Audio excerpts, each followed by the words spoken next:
Hello everyone, welcome to JK exam cracker and welcome to my lecture. आज की class जो है हमारी कंप्यूटर टर्मिनोलॉजीज की क्लास है and this is your class 2 on this topic. इससे पहले क्लास 1 हो चुकी है। अगर आपने वो क्लास नहीं देखी है तो डू वॉच दैट लेक्चर। उसमें भी हमने कुछ 30 टर्म्स की थी along with the MCQs, right. तो स्टार्ट करेंगे आज की क्लास हम लोग एंड हम लोग क्लास में करेंगे कुछ और important terms and some terms जो एडवांस कंप्यूटिंग से भी रिलेटेड हैं एंड इसके साथ मैं आप लोगों को एमसीक्यूज भी करवाऊंगी। Alright everybody. अब एक चीज जो क्वेश्चन काफी स्टूडेंट्स का है कि पीडीएफ जो हमने जैसे क्लास 1 हमारा हुआ था कंप्यूटर टर्मिनोलॉजीज का, वो पीडीएफ कहाँ से मिलेगा। तो एक चीज मैं आप लोगों को क्लियर कर दूं कि ये वाले लेक्चर्स का पीडीएफ जो है आपको हमारे बैच में मिलेगा। ठीक है, ऑनलाइन बैच जो कहाँ पर है, जेके एग्जाम क्रैकर ऐप पर। ठीक है, so if you are enrolled in the batch you can get the PDF. आप लोगों को ये पीडीएफ का एक्सेस वहीं से मिलेगा। ऑलराइट, क्लास 1 की पीडीएफ भी वहीं मिलेगी, क्लास 2 की पीडीएफ भी आप लोगों को वहीं पे मिलेगी एंड जितने भी टॉपिक्स या क्वेश्चंस आप लोगों को करवाए जाते हैं you can get all the PDF from the course. Alright everyone, चलिए स्टार्ट करते हैं फिर हम आज की क्लास।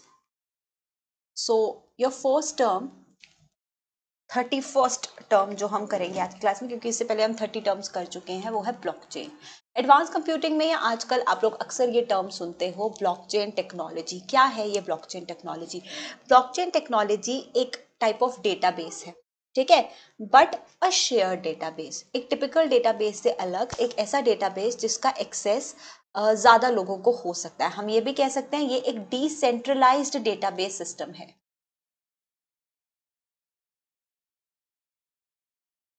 ठीक है, we can say that. Alright, अब मोस्ट ऑफ द टाइम्स इसका यूज जो है वो ट्रांजैक्शन लेजर में किया जाता है। जैसे एक सिंपल सी एग्जांपल आप लोगों को देती हूँ, ठीक है। देखो आप अपने मंथली एक्सपेंसेस का या जो भी आपके मंथली जो भी आपकी इनकम है या एक्सपेंस है वट, आप उसका एक एक्सेल शीट बनाएं, है ना। आप उसका एक एक्सेल शीट बनाते हो अपने खर्चे देखने के लिए, अपनी स्पेंडिंग्स देखने के लिए, वट कि आपने कहाँ क्या ट्रांजैक्ट किया है, क्या क्या खर्च किया है आपने, है ना। आप एक एक्सेल शीट बनाते हो, हर एक ट्रांजैक्शन आप वहाँ पर नोट करते हो। अब ब्लॉकचेन सिस्टम में क्या होता है, ये सारी चीज़ें ऑनलाइन होती हैं। और कैसे होते हैं ये सारा डेटा आपका ऑनलाइन स्टोर होता है, और कैसे होता है, हर एक transaction in the form of blocks store होती है, और जितनी जितनी ट्रांजैक्शंस होती है वो एज ब्लॉक्स उनकी चेन बनती जाती है। That is what we call blockchain technology. एक सिंप्लीफाई करने के लिए एक और एग्जांपल आप लोगों को देती हूँ। लेट्स से आपका एक बैंक अकाउंट है, ठीक है। आपके बैंक अकाउंट का एक्सेस आपको तो होता है जिसमें आप ट्रांजैक्शंस कर सकते हो। व्हाट इफ आपका बैंक अकाउंट सिस्टम एक शेयर्ड बैंक अकाउंट है। Shared bank account as in कि more than one people have the access of this bank account. आपकी फैमिली मेंबर्स, आपके अलावा आपकी फैमिली मेंबर्स को भी एक्सेस है, ठीक है। तो जो भी फैमिली मेंबर्स इसमें से ट्रांजैक्शंस कर रहा है, आप कर रहे हैं, कोई और फैमिली मेंबर कर रहा है, वो सारी ट्रांजैक्शंस का डेटा स्टोर होता जा रहा है एज ब्लॉक्स। हर एक ट्रांजैक्शन एज ब्लॉक स्टोर होती जा रही है, और जो जो ट्रांजैक्शन होती जा रही है उसके ब्लॉक्स बनते जा रहे हैं, ठीक है, उसकी एक चेन बनती जा रही है। ऑलराइट, अब वो वहां पर सिक्योर भी है, ठीक है। जो भी ट्रांजैक्शंस आपकी हो रही हैं वो एज ब्लॉक्स वहां पर सेव हो रही है for the future reference and they are secure as well. उसी को हम लोग कहते हैं ब्लॉकचेन टेक्नोलॉजी। एंड ये सिक्योर भी है और ट्रांसपेरेंट भी है, मतलब एक पर्सन के अलावा जो भी एक्सेस कर रहा है इस डेटाबेस को, या फिर हम जैसे बैंक अकाउंट की एग्जांपल हम लोगों ने ली, वो ट्रांसपेरेंट है। कौन क्या एक्सेस कर रहा है, रिट्रीव कर रहा है, एवरीथिंग इज ट्रांसपेरेंट, ठीक है। तो ये एक एडवांस्ड डेटाबेस टेक्नोलॉजी है जो सिक्योर है, ट्रांसपेरेंट है, हम ये कह सकते हैं। ऑलराइट एवरीबॉडी, एंड आजकल बैंकिंग सिस्टम्स में हम लोग बात करें, ऑनलाइन शॉपिंग में बात करें, इस टेक्नोलॉजी का यूज बहुत ज्यादा हो रहा है। आ जाते हैं नेक्स्ट टर्म पे। Next term is cloud. जब हम कंप्यूटर में क्लाउड टर्म समझते हैं या सुनते हैं तो हमें एक ही टर्म समझ में आती है, क्लाउड कंप्यूटिंग, है ना। और हमने ये पहले भी पढ़ी है। क्लाउड कंप्यूटिंग क्या होती है? क्लाउड कंप्यूटिंग का मतलब होता है कि जो भी सर्विसेज हमें फ्रॉम कंप्यूटर मिलती हैं, for example storage services, software services, database बनाने की सर्विसेज, ये सारी सर्विसेज हमें ऑनलाइन मिल जाएं। अब इसके लिए हमें अलग से स्टोरेज की ज़रूरत नहीं है। इसके लिए हमें अलग से किसी स्टोरेज डिवाइस की ज़रूरत नहीं है, किसी स्टोरेज हार्डवेयर की ज़रूरत नहीं है। हम ऑनलाइन अपना डेटा जो है वो स्टोर कर सकते हैं। That is what we call cloud computing और क्लाउड सर्विसेज। क्लाउड स्टोरेज भी आप लोग कह देते हो, है ना। तो सिंप्लीफाई करने के लिए आप लोगों को समझा देती हूँ। जैसे कि आपके मोबाइल में आपके फोटोज होते हैं, आपके वीडियोज होते हैं, या what ever data you have in your mobile phone, उसके लिए आपको अलग से एक स्टोरेज की ज़रूरत पड़ेगी जहाँ पे आप स्टोर करके रखते हो, या फिर आप अलग से पेन ड्राइव रखते हो, या फिर आप अलग से हार्ड डिस्क रखते हो जिसमें आप उस डेटा का बैकअप रखते हो कि ये डेटा मेरे पास रहे लाइफ टाइम, है ना। अब वही उसके लिए अगर आपको अलग से स्टोरेज नहीं चाहिए, आप डेटा ऑनलाइन स्टोर कर सकते हो और एनी टाइम एक्सेस कर सकते हो वाया इंटरनेट, उसे ही हम लोग क्या कहते हैं, क्लाउड सर्विसेज। ऑलराइट एवरीवन, जैसे कि Google Drive, we all use Google Drive, है ना, हमारा डेटा गूगल ड्राइव में रहता है। गूगल ड्राइव क्या है, क्लाउड स्टोरेज। इसकी और भी एग्जांपल्स हैं, जैसे आप देख लो Apple iCloud, Dropbox, Netflix, Amazon cloud drive, Flickr, Google drive, Microsoft office 365, Yahoo mail, ये सारी क्लाउड सर्विसेज हैं। दीज आर द एग्जांपल्स, तो ये भी आपको पता होनी चाहिए। It can be asked in your exam which of the following is a cloud computing service और क्लाउड सर्विस। ऑलराइट।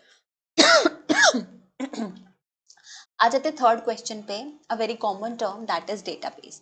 डेटाबेस का मतलब क्या होता है, database is collection of data. ठीक है, आपके डेटा को जब आप एक ही जगह कलेक्ट करके रखते हो इन एन ऑर्गेनाइज्ड वे, एक प्रॉपर अरेंजमेंट के साथ, ताकि आप कभी भी इन फ्यूचर वहां से कोई भी डेटा एक्सेस या रिट्रीव करना चाहो या अपडेट करना चाहो, ऑल्टर करना चाहो, तो आप इजीली कर सकते हो। उसी को हम लोग कहते हैं डेटाबेस। ठीक है, अब एक एग्जाम्पल हम लोग यहाँ पे सिंपल सी ले लेते हैं। सिंपल सी एग्जाम्पल क्या लें, जैसे कि आप सब कॉलेज तो गए ही हैं, है ना।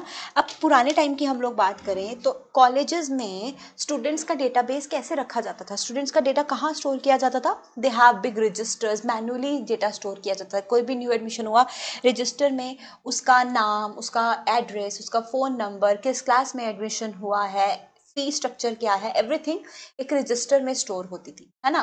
लेकिन अब हम जाते हैं एडमिशन करने के लिए या फिर वट एवर पर्पज के लिए हम लोग जाते हैं, तो वहाँ पर सारा डेटा आपके कंप्यूटर में स्टोर होता है ना। और any time you go to the office to let's say आपको अपना फ़ोन नंबर मॉडिफाई करवाना है या एड्रेस मॉडिफाई करवाना है, वो आपके कंप्यूटर में ही होता है। Then don't need to find out the particular register जहाँ पे आपका डेटा स्टोर हुआ है ना।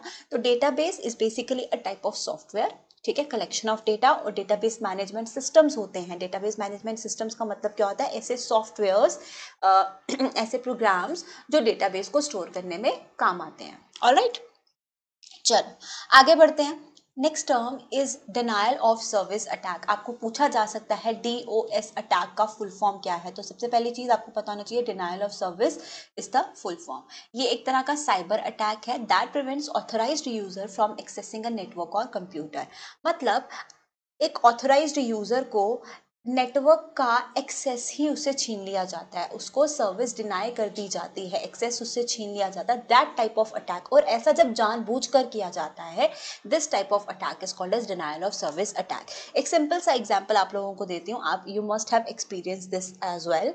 देखो जब JKSSB का कोई रिजल्ट आउट होता है किसी एग्जाम का, या कोई वैकेंसी आउट होती है, या कोई और भी अब नोटिफिकेशन आउट होता है, आप लोगों ने एक्सपीरियंस किया होगा कि हम ये JKSSB.nic.in की जो वेबसाइट है, हम ये ओपन करने की कोशिश करते हैं, वहाँ पर सर्वर टाइम आउट दिखाता है, वो वेबसाइट ही ओपन नहीं होती। क्यों? Because of the traffic. इतना ज़्यादा ट्रैफिक वहाँ पर हो जाता है जो उसके सर्वर की कैपेसिटी से ज़्यादा है। एक सर्वर की जो कैपेसिटी है उससे ज़्यादा ट्रैफिक उसको मिल जाता है, तो उसकी वजह से वो क्या होता है, जाम हो जाता है। ठीक है, जो बाकी के यूजर्स होते हैं, जितनी कैपेसिटी है उसके एक्स्ट्रा जो यूजर्स हैं, उनको वो सर्विस डिनाई हो जाती है, उनको एक्सेस नहीं मिल पाता। और जब ये चीज़, ये तो तब होता है क्योंकि सब लोग एक साथ वो वेबसाइट पे विजिट करने लग जाते हैं, ट्रैफिक हो जाता है ना। लेकिन जब ऐसी चीज़ जानबूझकर की जाए, ठीक है, एक वेबसाइट का ऑथराइज्ड यूजर को एक्सेस ना हो, इतनी ट्रैफिक वहां पर दे दी जाए कि जो ओरिजिनल यूजर है उनको ही एक्सेस ना मिले, that type of attack is called as denial of service attack. ठीक है, और ये क्यों किया जाता है अटैक, ये अटैक किया जाता है कि किसी पर्टिकुलर वेबसाइट से या कोई पर्टिकुलर सर्विस जो है वो ऑथेंटिकेटेड यूजर्स को इनएक्सेसिबल हो, या फिर उनका नाम खराब हो, उनकी परफॉर्मेंस डिग्रेड हो, इसीलिए ऐसा किया जाता है। ठीक है, चलो नेक्स्ट टर्म पे आ जाते हैं। Next term is male server. अब सर्वर तो हम सबको पता है क्या होता है, अगर किसी को नहीं पता तो server is basically a computer, या फिर हम इसे होस्ट कंप्यूटर भी कहते हैं, जो क्या करता है, एक्नॉलेज, रिसीव करता है और एक्नॉलेज करता है। It receives and acknowledges the request of client computer. Client computer कौन हो गया, यूजर जो रिक्वेस्ट कर रहा है। ठीक है, क्लाइंट की रिक्वेस्ट को रिसीव करता है, एक्नॉलेज करता है, वट एवर रिक्वेस्ट जो उसने दी मिली है उसको कंप्लीट भी करता है, ये होता है होस्ट कंप्यूटर, है ना। अब मेल सर्वर क्या हो गया, जो मेलिंग की सर्विसेज प्रोवाइड करता है, आप जहां से अपनी मेल्स को रिट्रीव कर सकते हो, मेल सेंड होती हैं तो वाया सर्वर सेंड होती हैं, ठीक है, रिसीव होती हैं तो वो आप मेल सर्वर से रिसीव करते हो, तो सेंडिंग एंड रिसीविंग में मेल्स, सेंडिंग एंड रिसीविंग में जो सर्वर का काम होता है उसे हम लोग मेल सर्वर कहते हैं, ठीक है। किस चीज की, इलेक्ट्रॉनिक मेल को सपोर्ट करता है ये। ओके, नेक्स्ट टर्म है हमारी फिशिंग। फिशिंग कंप्यूटर सिक्योरिटी की रिलेटेड टर्म आ गई हमारे पास। Phishing, phishing is a type of social engineering. अब यहाँ पर एक टर्म आई हमारे पास, सोशल इंजीनियरिंग। सोशल इंजीनियरिंग का मतलब क्या होता है? सोशल इंजीनियरिंग एक ऐसी एक्टिविटी होती है जहाँ पर कोई भी तरह का अटैकर, मतलब साइबर अटैकर हम लोग बोल सकते हैं, वो क्या करता है, किसी गलत तरीके से, धोखे से किसी यूजर की इंफॉर्मेशन गेन करने की कोशिश करता है for their own gain, for their own use, और उसको गलत तरीके से यूज भी कर सकता है, ठीक है। फॉर एग्जांपल आपकी बैंकिंग इंफॉर्मेशन गेन कर ली तो आपके बैंक अकाउंट से आपका पैसा गायब हो सकता है ना। आपके social media user ID password आप लोगों का गेन कर लिया तो आपको सोशल मीडिया को गलत तरीके से यूज कर सकता है ना। तो this type of attack is social engineering, और फिशिंग भी इन्हीं में से एक अटैक है। इसी का एक टाइप है जहां पर अटैकर क्या करता है, फ्रॉडुलेंट मैसेजेस सेंड करता है ट्रिक करने के लिए, डिसीट करने के लिए ह्यूमन को, to just to gain their sensitive information. जैसे यू मस्ट हैव सीन कि कई बार हमें ऐसे बहुत सारे वार्निंग्स ऑनलाइन भी दिए जाते हैं कि फ्रॉडुलेंट मैसेजेस से बचें, फ्रॉडुलेंट ईमेल से, कॉल से बचिए, है ना, वही है फिशिंग। सो एक ऐसी एक्टिविटी जहां पर फ्रॉडुलेंट मैसेजेस आपको आते हैं, आपको आते भी होंगे कि आपने इतना प्राइस गेन किया है, इस लिंक पर क्लिक कीजिए और चेक कीजिए आपका बैलेंस, अकाउंट बैलेंस इतना हो चुका है। ऐसे मैसेजेस हमें हर दूसरे दिन आते ही हैं। तो यही होती है फिशिंग, और जब ह्यूमन या कोई विक्टिम इस पर क्लिक कर देता है तो उन पर किसी ना किसी तरह का, मतलब उनका लॉस ही है। ऑलराइट, चलो आगे बढ़ते हैं। Next term that we have is USB. USB के लिए मोस्ट इंपॉर्टेंट थिंग जो आपको पता होनी चाहिए, इट्स द फुल फॉर्म, ठीक है। Many times asked in exam, USB का फुल फॉर्म क्या होता है? इट इज यूनिवर्सल सीरियल बस। मुझे लगता है ये सबको पता होगा। अब यूनिवर्सल सीरियल बस क्या होता है आपको पता है? एक रेक्टेंगुलर तरह का कनेक्टर होता है। जितने भी न्यू कंप्यूटर्स हैं, मॉडर्न कंप्यूटर्स हैं, एक्सटर्नल डिवाइसेस को कनेक्ट करने के लिए कौन से कनेक्टर का यूज किया जाता है? यूएसबी का यूज किया जाता है। और सब में यूएसबी पोर्ट्स भी होते हैं। पोर्ट्स क्या होते हैं? पोर्ट्स आर बेसिकली स्लॉट्स, ठीक है, जहां पर कोई भी कनेक्टर कनेक्ट करके किसी एक्सटर्नल डिवाइस को कनेक्ट किया जाता है। तो आप अपने मॉडर्न डिवाइसेस में प्रिंटर कनेक्ट कर रहे हैं, स्कैनर कनेक्ट कर रहे हैं, कैमरास कनेक्ट कर रहे हैं, कोई भी स्टोरेज डिवाइस कनेक्ट कर रहे हैं। फॉर एग्जांपल पेन ड्राइव देख लो आप, उसमें भी यूएसबी कनेक्टर है। आप हार्ड डिस्क देख लो, उसमें भी यूएसबी केबल आता है ना। तो सब में आपके जो कनेक्टर्स होते हैं वो यूएसबी होते हैं, universal serial bus. Done. Next आ जाते हैं अगेन एन एब्रिविएशन, यूआरएल। सबसे पहले आपको यूआरएल की फुल फॉर्म पता होनी चाहिए, ये भी बहुत बार एग्जाम में पूछी जाती है। It is uniform resource locator. It is also known as what? Web address. Web address का मतलब क्या होता है? वेबसाइट का एड्रेस, ठीक है। किसी भी वेबसाइट पर आप विजिट करते हो, जो उसका एड्रेस है वो आप लोगों को बताता है, वही आपका यूआरएल होता है, वेब एड्रेस होता है, जो एड्रेस बार में दिखता है किसी ब्राउजर पे आप लोगों को। ऑलराइट, जैसे कि आप अमेजोन विजिट करते हो तो अमेजोन की वेबसाइट का एड्रेस क्या है? Let's say it is www.amazon.com, है ना। तो ये हो गया एक वेब एड्रेस जिसको आप यूआरएल भी कहते हो। Alright, and it is a unique address. याद रखना, ये भी एक यूनिक एड्रेस होता है। दो वेबसाइट्स एक नाम के वेब एड्रेस की नहीं हो सकती हैं। ऑलराइट, चलो नेक्स्ट टर्म में आते हैं। Next term is bit map. Bit map is basically a picture format, digital picture format होता है ये, ठीक है। नेक्स्ट पे आ जाते हैं बफर। बफर होता है बेसिकली एक टेम्परेरी मेमोरी, ठीक है। ये एक तरह का टेम्परेरी मेमोरी होती है, और जनरली इसका यूज़ क्यों किया जाता है? To hold the data being transferred. आप जो डेटा ट्रांसफ़र कर रहे हैं, फॉर एग्जांपल मैं अपने लैपटॉप से हार्ड डिस्क में कोई डेटा ट्रांसफ़र कर रही हूँ, वाइल ट्रांसफरिंग जो डेटा होल्ड कर रही है memory, that is called as a buffer memory. Okay, temporary storage. आगे आ जाते हैं। Next, demodulation. Modulation, demodulation, these are the two terms. देखो, आप लोगों ने मॉडेम के बारे में पता है आप लोगों को? मॉडेम क्या होता है? एक नेटवर्क डिवाइस होता है, नेटवर्किंग हार्डवेयर डिवाइस, हार्डवेयर होता है। इसका काम क्या होता है? सिग्नल्स को मॉड्यूलेट और डीमॉड्यूलेट करना, मतलब सिग्नल्स को एनालॉग टू डिजिटल कन्वर्ट करना and digital to analogue convert करना, यही काम होता है इसका, है ना। क्योंकि वाया टेलीफोन केबल जब सिग्नल्स ट्रांसफर होते हैं वो एनालॉग सिग्नल्स होते हैं, और जब हमारी मशीन उसको समझती है, क्योंकि हमारी मशीन इलेक्ट्रॉनिक मशीन है, डिजिटल मशीन है, वो डिजिटल सिग्नल्स में समझती है, 0-1 की भाषा समझती है, तो conversion is important. That is why modem is use. और यहीं से मॉडम की फुल फॉर्म ही क्या होती है? Modulation, demodulation. तो इसका मतलब क्या हुआ? Analog to digital, digital to analogue convert करना, ऑलराइट। सिग्नल्स को मॉड्यूलेट और डीमॉड्यूलेट करना। तो डीमॉड्यूलेशन का मतलब क्या हो गया? Which and in which analog signals is used in the computer converts into digital. जब एनालॉग डिजिटल में कन्वर्ट हो रहे हैं that is called as the demodulation, और जब डिजिटल वापस से एनालॉग में कन्वर्ट हो रहा है that is called as the modulation.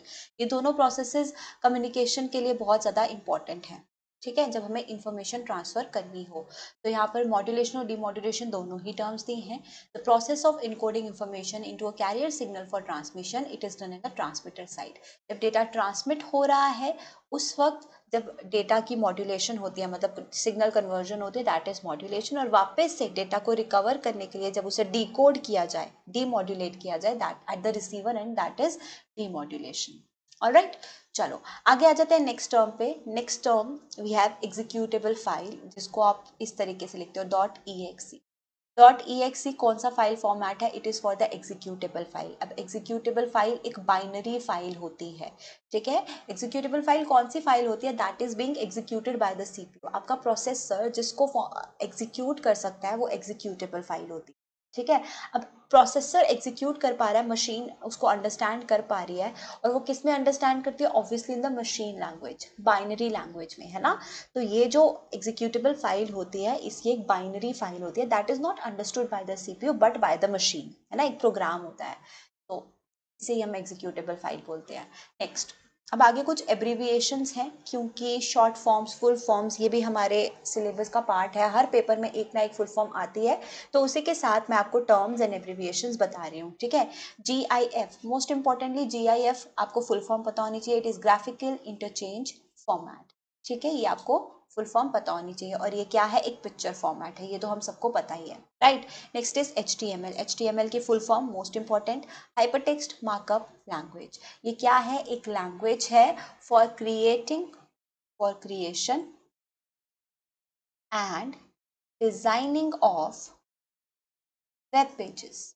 आप एक वेबसाइट विजिट करते हो, ठीक है, when you see a particular web page, तो आप वेब पेज का डिज़ाइन कैसा दिखता है, एक यूज़र को, एक सामने वाले को वो डिज़ाइन कैसा दिखेगा, वेबसाइट कैसी दिखेगी, कैसा कलर होगा, कैसे पिक्चर्स यूज़ होंगे, कैसी अलाइनमेंट होगी, कैसा टेक्स्ट होगा, टेक्स्ट का साइज़ क्या होगा, वटेवर, किस तरीके से चीज़ों की अरेंजमेंट होगी, ये सारी चीज़ों की जो डिज़ाइनिंग होती है एक पर्टिकुलर लैंग्वेज में होती है, जिसको आप कहते हो HTML। इसे हम वेब मैनिपुलेटिंग लैंग्वेज भी कहते हैं, ठीक है, क्योंकि ये वेबसाइट डिज़ाइनिंग में काम आती है। और यहाँ पर बहुत सारे फॉर्मेटिंग टैग्स का यूज़ किया जाता है जो एक वेब पेज की फॉर्मेटिंग के लिए यूज़ होते हैं। आगे आ जाते हैं HTTP। HTTP आपको ये चीज़ पता होगी अगर आपने प्रीवियस ईयर पेपर्स देखे हैं, तो HTTP की फुल फॉर्म बहुत बार एग्जाम में पूछी जाती है, hypertext transfer protocol. Full form ही नहीं, इसकी डेफिनेशन भी अक्सर दे दी जाती है, राइट। तो it is hypertext transfer protocol, ये एक तरह का इंटरनेट प्रोटोकॉल है।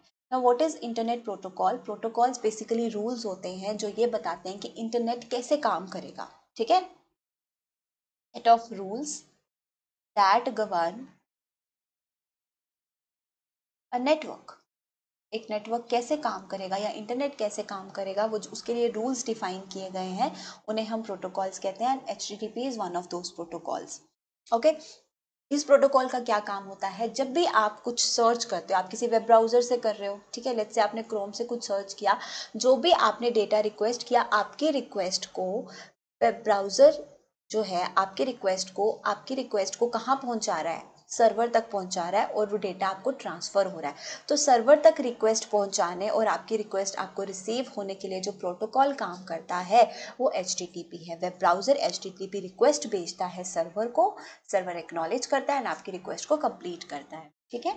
इसी तरीके से एक और होता है HTTPS। It is the same, last में S स्टैंड्स फॉर सिक्योर, ठीक है।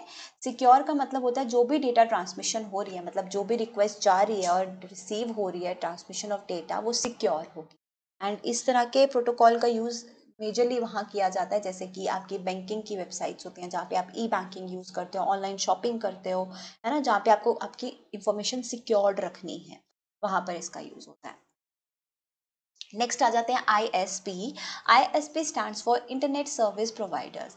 Internet service providers are basically organisations, वो ऑर्गेनाइजेशंस जो आपको प्रोवाइड करती हैं इंटरनेट सर्विसेज।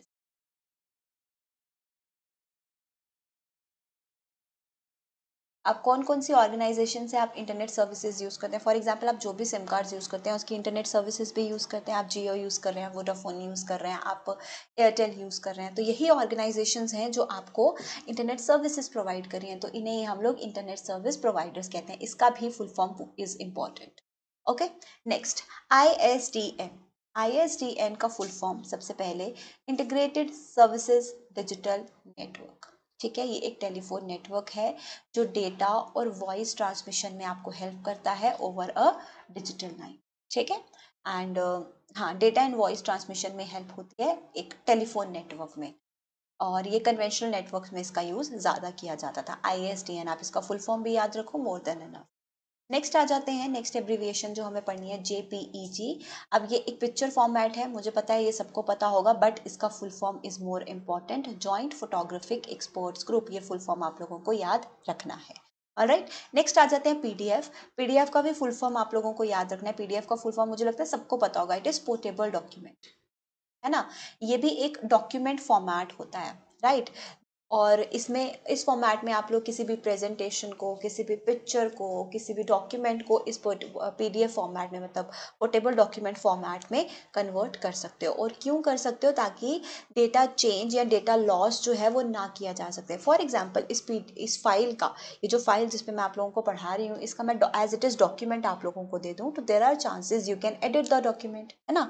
अब ये मेरी PDF है, मैंने आप लोगों को ये डॉक्यूमेंट प्रोवाइड की, अब एनीवन कैन एडिट और वो मेरी जगह अपना नाम लिख सकता है यहाँ पर, है ना। मेहनत मेरी है लेकिन नाम किसी और ने ले लिया, और हो सकता है कि डेटा लॉस होने के भी चांसेस हो सकता है। व्हाट इफ कोई पर्टिकुलर गलती से आप लोगों से कोई पर्टिकुलर डेफिनेशन ही डिलीट हो जाए, उसकी जगह कुछ और डेफिनेशन, गलती से डेटा इधर उधर हो जाए, है ना, देर आर चांसेस। तो इसीलिए मैं आपको ये PDF में देती हूँ, PDF की फॉर्म में देती हूँ, पोर्टेबल डॉक्यूमेंट फॉर्मेट में आप लोगों को देती हूँ, ताकि डेटा चेंज और डेटा लॉस के चांसेस कम हो। ऐसा नहीं है कि डेटा चेंज नहीं हो सकता, PDF में भी डेटा चेंज हो सकता है। देर आर पर्टिकुलर सॉफ्टवेयर जो PDF वो एडिट करने में काम आते हैं, है ना, किया जा सकता है, बट चांसेस आर लेस, है ना। चलो, नेक्स्ट आ जाते हैं पेरिफेरल। ये भी टर्म इंपॉर्टेंट है, बेसिक्स ऑफ कंप्यूटर्स में से आती है। पेरिफेरल डिवाइसेस भी हम लोग बोलते हैं।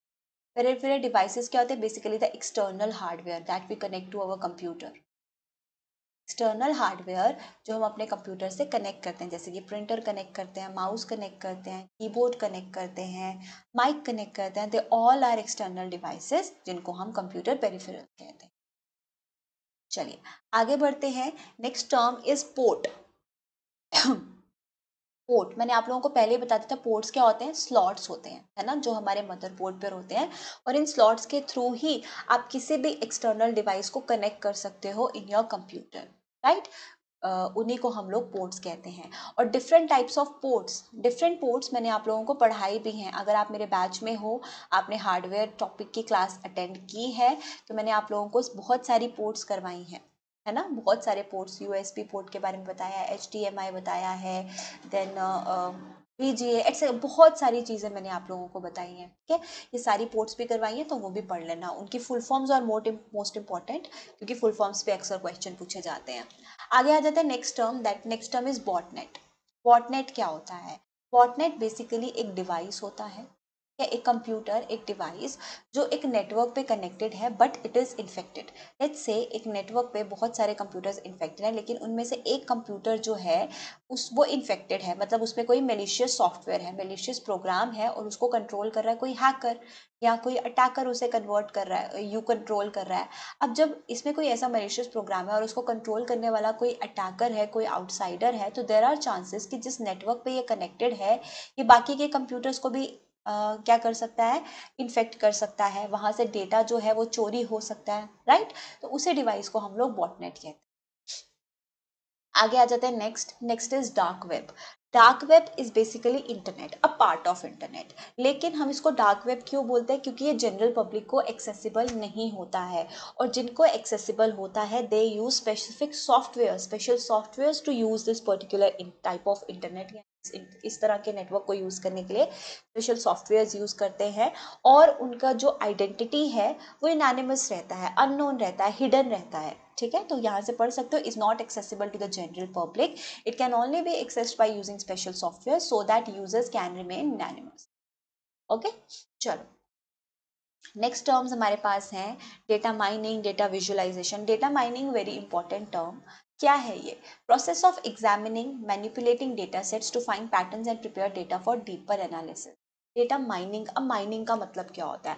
डीपली माइन करना और डेटा मतलब एक्सट्रैक्ट करना, जो भी हमें चाहिए, जो भी चीज़ हमें चाहिए उसको एक्सट्रैक्ट करना, वही होता है माइनिंग। डेटा माइनिंग का भी मतलब यही है कि किसी चीज़ की प्रॉपर स्टडी करना, मतलब उसके बारे में प्रॉपर डेटा कलेक्ट करना, प्रॉपर इंफॉर्मेशन कलेक्ट करना, that is deeper information collect करना, दैट इज डेटा माइनिंग। अब फॉर एग्जाम्पल मैं एक कंपनी बना रही हूँ, मोबाइल मैन्युफैक्चरिंग कंपनी, ठीक है। तो ऑब्वियसली मैं अपने कस्टमर्स की नीड पहले एग्जामिन करूंगी कि जिनको मैंने मोबाइल फ़ोन सेल करने हैं उनकी रिक्वायरमेंट्स क्या क्या है, उन्हें किस तरीके का कैमरा चाहिए, किस तरीके का प्रोसेसर चाहिए, किस तरीके के पर्पस के लिए वो मोबाइल फ़ोन यूज़ कर रहे हैं, और मोबाइल फ़ोन के साथ उनको एक्सेसरीज कौन कौन सी चाहिए, उनको हेडफोन्स भी चाहिए, उनको चार्जर भी चाहिए, है ना, ये सारी चीज़ें उन लोगों को चाहिए। तो ये प्रॉपर डीप एनालिसिस जब मैं करती हूँ कि मैं ये काम करने वाली हूँ और मुझे उसके लिए इस डेटा की रिक्वायरमेंट है, इस चीज़ की रिक्वायरमेंट है, that is called as data mining, simple terms में समझ दो। ठीक है, नेक्स्ट आ जाते हैं डेटा विजुअलाइजेशन। विजुअलाइजेशन का मतलब क्या हुआ कि विजुअलाइज करना कि क्या चीज़ है। आप कोई भी बात या कोई भी चीज़ विजुअलाइज कैसे करते हो, आप अपने दिमाग में उसकी कोई पिक्चर बनाते हो, कोई इमेज फॉर्म करते हो, है ना। तो डेटा का विजुअलाइज करने का मतलब क्या है, जब आप डेटा को रिप्रेजेंट करते हो in the form of visual elements like images, like graphics, like charts, plots, जब आप डेटा को व्यू करवाते हो उसे ही हम डेटा विजुअलाइजेशन कहते हैं। जैसे आप लोगों को, जैसे मैथमेटिक्स में डेटा इंटरप्रिटेशन का टॉपिक होता है ना। डेटा इंटरप्रिटेशन का टॉपिक क्या होता है कि डेटा को आपको इंटरप्रेट किया जाता है in the form of tables, है ना, चार्ट्स का यूज़ होता है, वहाँ बार ग्राफ्स का यूज़ होता है, राइट।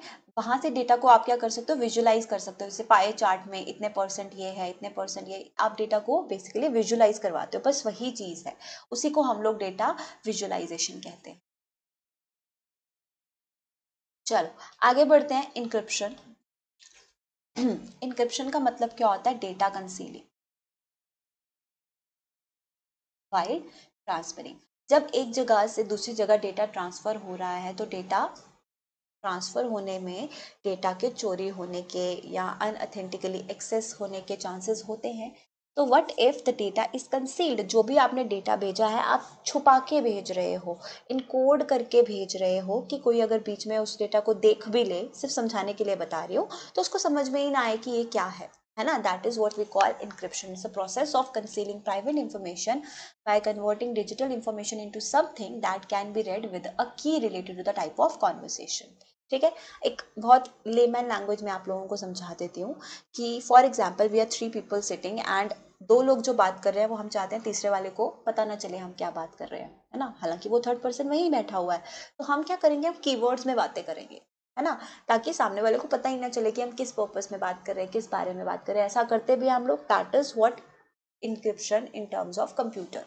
ठीक है, जब डेटा नेटवर्क पे ट्रांसफर हो रहा है, डिजिटल इंफॉर्मेशन की ट्रांसमिशन हो रही है, तो आप उसको कंसील करके रखते हो, जो with the help of a particular की ही रीड की जा सकती है। ऐसे उस कॉन्वर्सेशन को या उस इंफॉर्मेशन को कोई नहीं समझ सकता, उसे हम इंक्रिप्शन कहते हैं।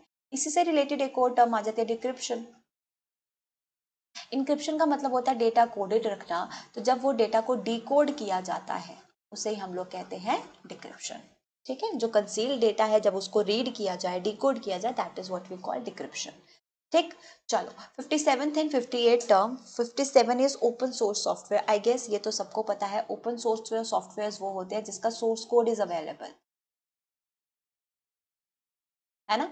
Source code is available for modifications, source code modify किया जा सकता है, और इसको सेल जो पर्सन करता है वो विद लाइसेंस करता है, जिसमें टर्म्स एंड कंडीशंस लिखी होती हैं कि क्या आप किस तरीके से आप इसमें क्या क्या मॉडिफिकेशंस आप इसमें कर सकते हो, या सोर्स कोड को आप कैसे यूज कर सकते हो। ठीक है, तो software that has code that can be modified and seen by anyone. What developers are allowed to do with it afterwards depends on the specific open source license that is used.